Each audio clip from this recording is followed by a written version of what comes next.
హైదరాబాద్ నగర శివారులో బాటసింగారం వద్ద గల జాఫర్ గూడలో ఒక ఆశ్చర్య ఘటన అందరినీ ఆకట్టుకుంటుంది. చూపులేని ఒక లేగదూడ ప్రతిరోజు శ్రీకృష్ణుడి విగ్రహం చుట్టూ ప్రదక్షిణలు చేస్తూ అందరినీ ఆశ్చర్యపరుస్తుంది. ఈ విశేషం యుగ తులసి ఫౌండేషన్ ఆధ్వర్యంలో ఏర్పాటు చేసిన గో మహాక్షేత్రంలో జరుగుతుంది. సుమారు 2 ఏళ్ల వయసున్న ఈ లేగదూడకు సంధ్య అనే పేరు పెట్టారు. ఫౌండేషన్ సభ్యులే ఈ దృశ్యాన్ని రోజు అది చేస్తున్న పని చూసి ఆశ్చర్యపోతున్నారు.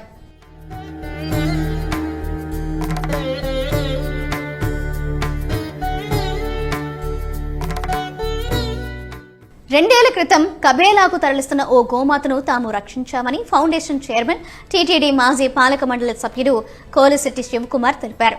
కొన్ని రోజులకే ఆ గోమాత ఈ లేగదూడకు జన్మనివ్వగా దానికి సంధ్య అని పేరు పెట్టినట్లు ఆయన తెలిపారు.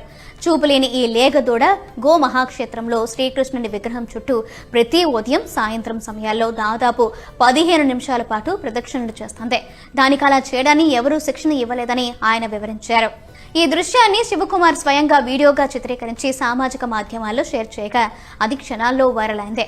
చాలా మంది ఈ దృశ్యాన్ని చూసి ఇది భక్తి, దైవానుగ్రహం కలిసిన అరుదైన సంఘటన అని కామెంట్లు చేస్తున్నారు.